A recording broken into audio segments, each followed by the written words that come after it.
श्री गणेशाय नमः। श्रीमद् भागवत महात्म्यम।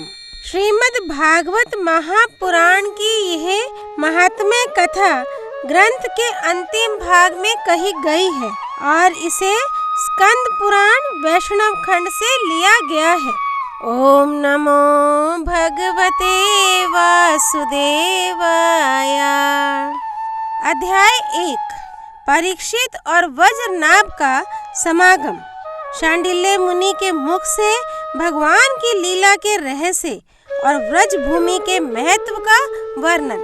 महर्षि व्यास कहते हैं, जिनका स्वरूप है सच्चिदानंद घन, जो अपने सौंदर्य और माधुर्य आदि गुणों से सबका मन अपनी ओर आकर्षित कर लेते हैं और सदा सर्वदा अनंत सुख की वर्षा करते रहते हैं, जिनकी ही शक्ति से इस विश्व की उत्पत्ति, स्थिति और प्रलय होते हैं, उन भगवान श्री कृष्ण को हम भक्ति रस का आस्वादन करने के लिए नित्य निरंतर प्रणाम करते हैं। नैमिषारण्य क्षेत्र में श्री सूत जी स्वस्थ चित्त से अपने आसन पर बैठे हुए थे। उस समय भगवान की अमृतमय लीला कथा के रसिक उसके रसास्वादन में अत्यंत कुशल शौनक आदि ऋषियों ने सूत जी को प्रणाम करके उनसे यह प्रश्न किया। ऋषियों ने पूछा, सूत जी, धर्मराज युधिष्ठिर जब श्री मथुरा मंडल में अनिरुद्ध नंदन वज्र का और हस्तिनापुर में अपने पौत्र परीक्षित का राज्याभिषेक करके हिमालय पर चले गए,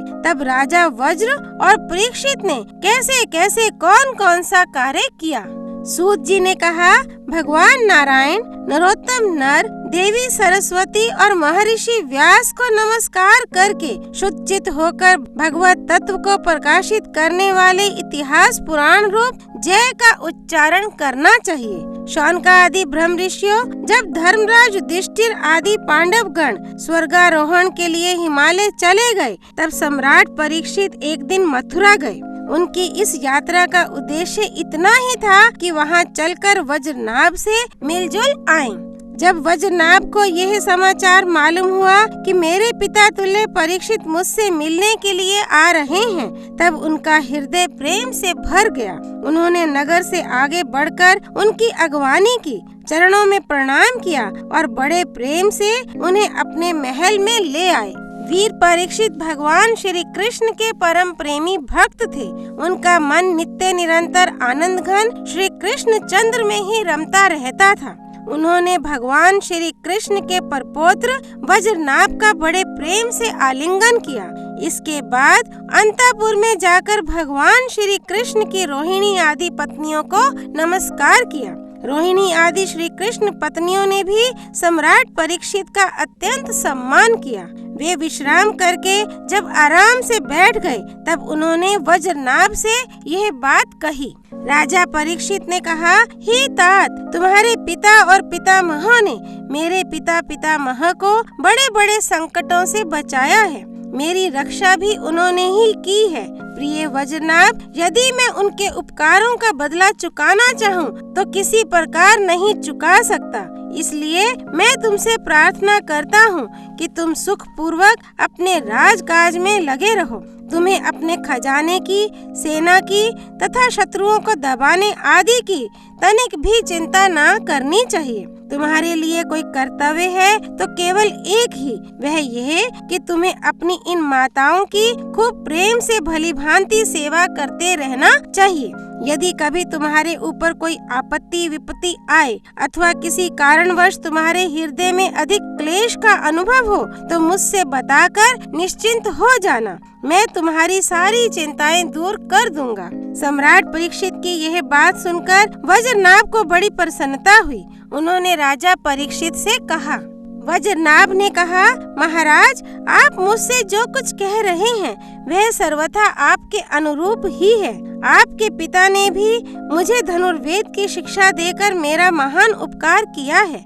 इसलिए मुझे किसी बात की तनिक भी चिंता नहीं है, क्योंकि उनकी कृपा से मैं क्षत्रियोचित शूरवीरता से भली भांति संपन्न हूँ। मुझे केवल एक बात की बहुत बड़ी चिंता है, आप उसके संबंध में कुछ विचार कीजिए।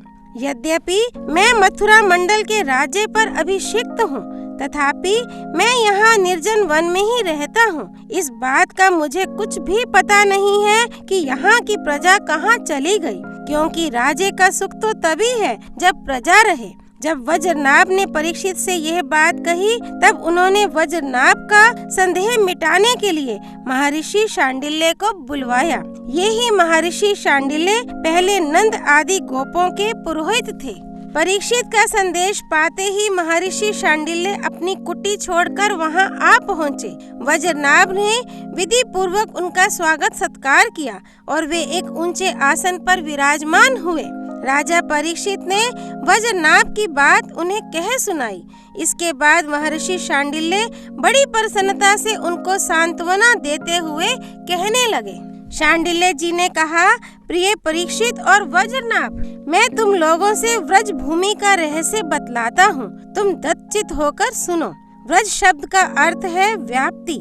इस वृद्ध वचन के अनुसार व्यापक होने के कारण ही इस भूमि का नाम व्रज पड़ा है। सत्व, रज, तम, इन 3 गुणों से अतीत जो पर ब्रह्म है वही व्यापक है, इसलिए उसे व्रज कहते हैं। वह सदानंद स्वरूप, परम ज्योतिर्मय और अविनाशी है।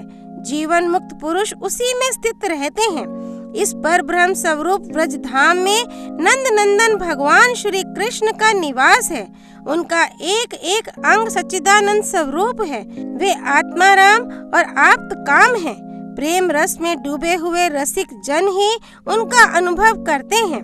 भगवान श्री कृष्ण की आत्मा है राधिका।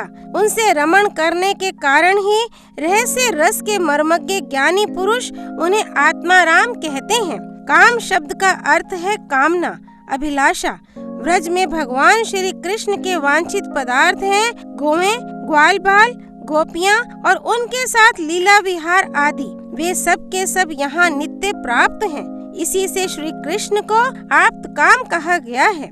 भगवान श्री कृष्ण की यह रहस्य लीला प्रकृति से परे है। वे जिस समय प्रकृति के साथ खेलने लगते हैं, उस समय दूसरे लोग भी उनकी लीला का अनुभव करते हैं। प्रकृति के साथ होने वाली लीला में ही रजोगुण, सत्वगुण और तमोगुण के द्वारा सृष्टि, स्थिति और प्रलय की प्रतीति होती है। इस प्रकार यह निश्चय होता है कि भगवान की लीला 2 प्रकार की है, एक वास्तविक और दूसरी व्यवहार की। वास्तविक लीला स्वयं वेद्य है, उसे स्वयं भगवान और उनके रसिक भक्त जन ही जानते हैं। जीवों के सामने जो लीला होती है वह व्यवहार की लीला है। वास्तविक लीला के बिना व्यवहार की लीला नहीं हो सकती, परंतु व्यवहार की लीला का वास्तविक लीला के राज्य में कभी प्रवेश नहीं हो सकता। तुम दोनों भगवान की जिस लीला को देख रहे हो, यह व्यवहार की लीला है। ये पृथ्वी और स्वर्ग आदि लोग इसी लीला के अंतर्गत हैं। इसी पृथ्वी पर यह मथुरा मंडल है।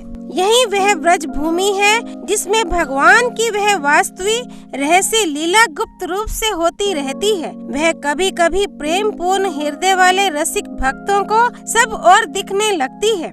कभी 28वें द्वापर के अंत में जब भगवान की रहस्य लीला के अधिकारी भक्तजन यहाँ एकत्र होते हैं, जैसा कि इस समय भी कुछ काल पहले हुए थे, उस समय भगवान अपने अंतरंग प्रेमियों के साथ अवतार लेते हैं। उनके अवतार का यह प्रयोजन होता है कि रहस्य लीला के अधिकारी भक्त जन भी अंतरंग परिकरों के साथ सम्मिलित होकर लीला रस का आस्वादन कर सके। इस प्रकार जब भगवान अवतार ग्रहण करते हैं, उस समय भगवान के अभिमत प्रेमी देवता और ऋषि आदि भी सब और अवतार लेते हैं। अभी अभी जो अवतार हुआ था, उसमें भगवान अपने सभी प्रेमियों की अभिलाषाएं पूर्ण करके अब अंतर्धान हो चुके हैं। इससे यह निश्चय हुआ कि यहाँ पहले 3 प्रकार के भक्तजन उपस्थित थे, इसमें संदेह नहीं है।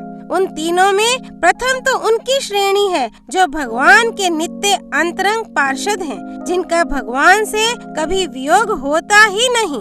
दूसरे वे हैं जो एकमात्र भगवान को पाने की इच्छा रखते हैं, उनकी अंतरंग लीला में अपना प्रवेश चाहते हैं। तीसरी श्रेणी में देवता आदि हैं।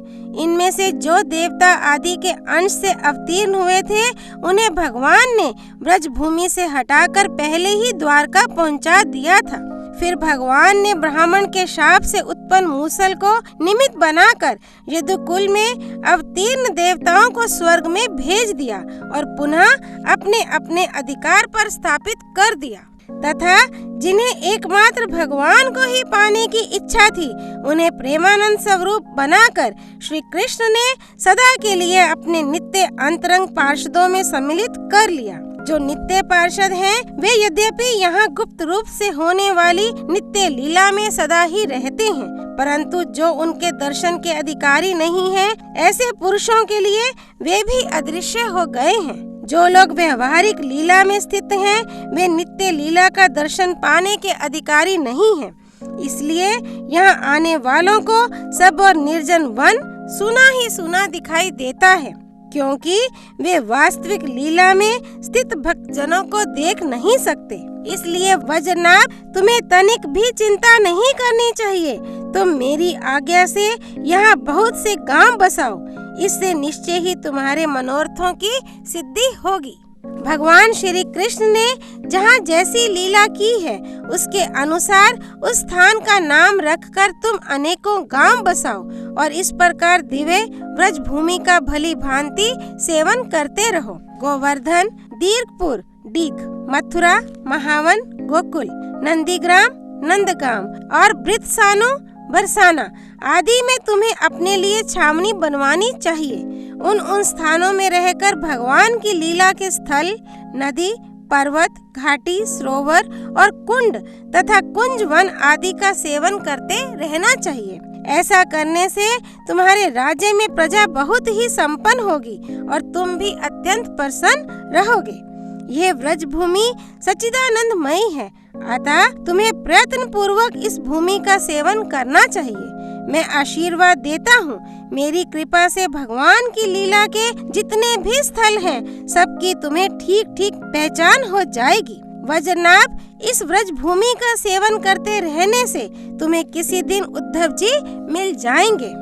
फिर तो अपनी माताओं सहित तुम उन्हीं से इस भूमि का तथा भगवान की लीला का रहस्य भी जान लोगे। मुनिवर शांडिल्य जी उन दोनों को इस प्रकार समझा बुझाकर भगवान श्री कृष्ण का स्मरण करते हुए अपने आश्रम पर चले गए। उनकी बातें सुनकर राजा परीक्षित और वज्रनाभ दोनों ही बहुत प्रसन्न हुए। अध्याय 1 संपूर्ण। वृंदावन धाम की जय। कृष्णा अर्पणमस्तु। वृंदावन बांके बिहारी लाल की जय। जय जय श्री राधे।